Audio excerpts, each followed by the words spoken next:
কখনোই কারো কাছে বেশি কিছু চাইবেন না।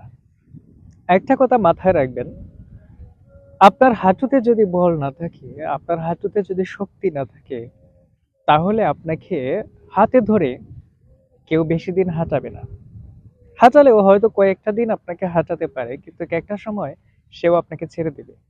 তার কাছে এটা অসহ্য মনে হবে। তার মানে আপনার হাঁটু আগে শক্ত করতে হবে, আপনার পা আগে শক্ত করতে হবে। এটা আমি বোঝাতে চাইছি, আপনার নিজেকে আগে স্ট্রং করুন, অন্যের উপর নির্ভরশীল হবেন না। যারা অন্যের উপর নির্ভরশীল তারা জীবনে কিছুই করতে পারে না। যারা অন্যের উপর নির্ভরশীল তারা ভাবে ওই ব্যক্তিটা তো আমাকে সাহায্য করবে, ওই ব্যক্তিটা আমাকে হেল্প করবে, আমি যদি বিপদে পড়ি সে আমার পাশে দাঁড়াবে, তাই সে অলস হয়ে পড়ে। আমি যদি এটা ভাবি আপনি আমাকে সাহায্য করবেন, তাহলে আমি অলস হয়ে পড়ব। আমার যে কাজ আছে সেই কাজটাও আমি তখন ফাঁকি দিতে শুরু করব।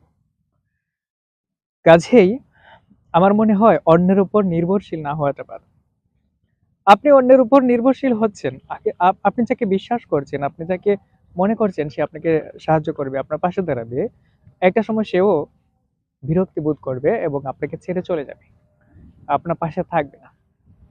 যখন আপনি অভাবী হয়ে যাবেন, যখন আপনি অর্থ সংকট দেখা দিবে, তখন ওই বন্ধুটাও আপনার পাশে থাকবে না।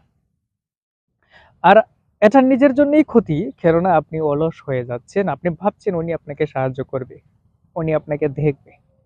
এটা ভাবার কারণে, এই চিন্তা ভাবনার কারণে আপনি কাজকে ফাঁকি দিচ্ছেন, যার কারণে জীবনে আপনি কিছুই করতে পারবেন না। কেবলমাত্র তার উপরে বা অন্যের উপরে নির্ভরশীল হয়ে জীবনযাপন করবেন। নিজে শক্ত হন, স্ট্রাগল করুন। যদি আপনি সফল নাও হতে পারেন, তাহলে ধরে নেবেন এটা আপনার ভাগ্যের ছিল না, কিন্তু আপনি চেষ্টা করেছেন। এটাই সব থেকে বড় বিষয়। চেষ্টা করতে তো দোষের কিছু নেই, তাই না? চেষ্টা করুন, অন্যের উপর নির্ভরশীল হবেন না। ভালো থাকুন।